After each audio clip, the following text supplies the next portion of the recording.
भारत की स्टार्टअप क्रांति का नेतृत्व आज देश के छोटे शहरों के युवा कर रहे हैं।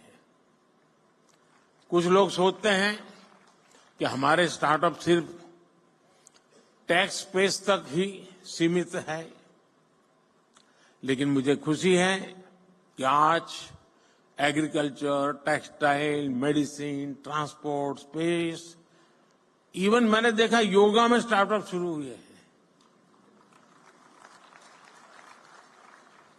आयुर्वेद में स्टार्टअप शुरू हुआ है और एक दो नहीं, मैं रुचि लेता हूं तो देखता रहता हूं।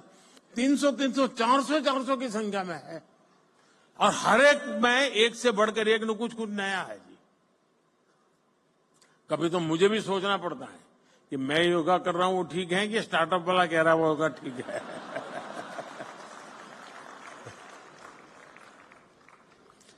साथियों, स्पेस जैसे सेक्टर में जो कि हमने अभी कुछ ही समय पहले ओपन अप किया, पहले तो सरकार में जैसा स्वभाव रहता है जंजीरें बांध देना, और मेरी पूरी ताकत जंजीरें तोड़ने में लगी रहती है।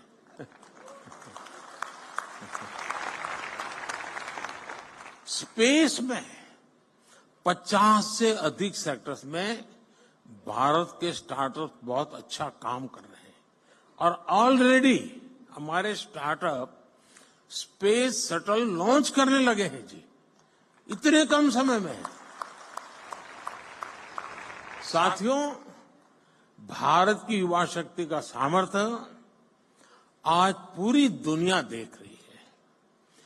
इस सामर्थ्य पर भरोसा करते हुए देश ने स्टार्टअप इकोसिस्टम निर्माण करने की तरफ अनेक कदम उठाए हैं। शुरुआत में इस प्रयास पर भरोसा करने वाले बहुत कम थे, जैसा मैंने प्रारंभ में कहा। हमारे यहां पढ़ाई का मतलब नौकरी और नौकरी का मतलब सिर्फ सरकारी नौकरी, यही सब था। मैं बड़ौदा में रहता था पहले और वहां महाराष्ट्रीयन परिवारों से हमारा नाता जरा ज्यादा था, तो गायकवाड़ी स्टेट है। तो हमारे कुछ साथी बड़े मजाकिया स्वभाव से कहते थे, अगर बेटी बड़ी हुई, शादी तय करनी है, तो घर में चर्चा क्या होती है? बोले मुला फाल छाना है। अरे बेटा बहुत अच्छा है, फिर क्या? सरकारी नौकरी है बस, तो बेटी शादी होने के लिए योग्य हो गया। आज पूरी सोच बदल गई है। कोई बिजनेस की बात करना था तो पहले आइडिया की नहीं, दिमाग यही है यार, करना तो है लेकिन पैसे कहां से लाऊं। शुरुआत की चिंता उसकी पैसों से रहती थी। जिसके पास पैसा है वही बिजनेस कर सकता है, ये हमारी यहां धारणा बन चुकी थी। ये स्टार्टअप इकोसिस्टम ने उस साइकिल को तोड़ दिया है जी। और देश में जो रिवॉल्यूशन आता है ना, ऐसी चीजों से आता है। देश के नौजवानों ने जॉब सीकर से ज्यादा जॉब क्रिएटर बनने का रास्ता चुना है। और फिर जब देश ने स्टार्टअप इंडिया अभियान शुरू किया तो देश के युवाओं ने दिखा दिया कि वो क्या कुछ कर सकते हैं। आज भारत दुनिया का तीसरा बड़ा स्टार्टअप इकोसिस्टम है। 2014 में जहां देश में कुछ 100 स्टार्टअप भी नहीं थे, आज भारत में करीब 1.25 लाख रजिस्टर्ड स्टार्टअप्स हैं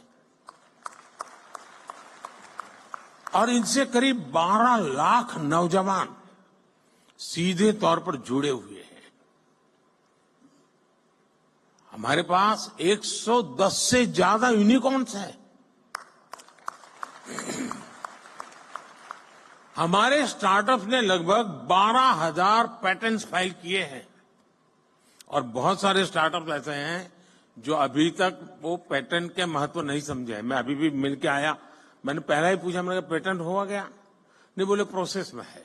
मेरा आप सबसे आग्रह है उस काम को साथ साथ चालू ही कर दीजिए, क्योंकि आज दुनिया इतनी तेजी से बदल रही है, पता नहीं कौन कहां हाथ मार ले।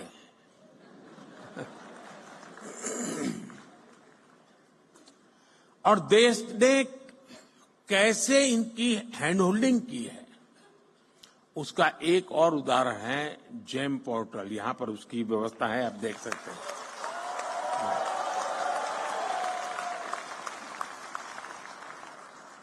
आज ये स्टार्टअप सिर्फ जेम पोर्टल पर ही करीब 20,000 करोड़ रुपए से ज्यादा का कारोबार कर चुके हैं। यानी सरकार ने एक प्लेटफॉर्म बनाया, आप वहां पहुंचे और इतने कम समय में 20-22 साल की आयु के नौजवान 20,000 करोड़ का कारोबार कर ले एक प्लेटफॉर्म पर, ये बहुत बड़ी बात है जी। आप सभी इस बात के गवाह हैं कि आज का युवा अब डॉक्टर, इंजीनियर के साथ साथ एक इनोवेटर बनने का सपना, अपने स्टार्टअप का सपना भी देखने लगा है। ये मैं समझता हूं, उसके पास जो टैलेंट है या जो उसकी ट्रेनिंग है, स्टार्टअप के माध्यम से वो एक नए क्षेत्र में प्रवेश कर रहा है। आज मैं देखता हूं कि कैसे युवा अपने स्टार्टअप के दम पर अलग अलग सेक्टर्स में छाए हुए हैं। और मुझे तो पक्का विश्वास है कि 2019 का जब चुनाव आएगा ना, उस समय कम से कम 1,000 स्टार्टअप ऐसे होंगे जिसकी सेवाएं पॉलिटिकल पार्टियां लेती होगी।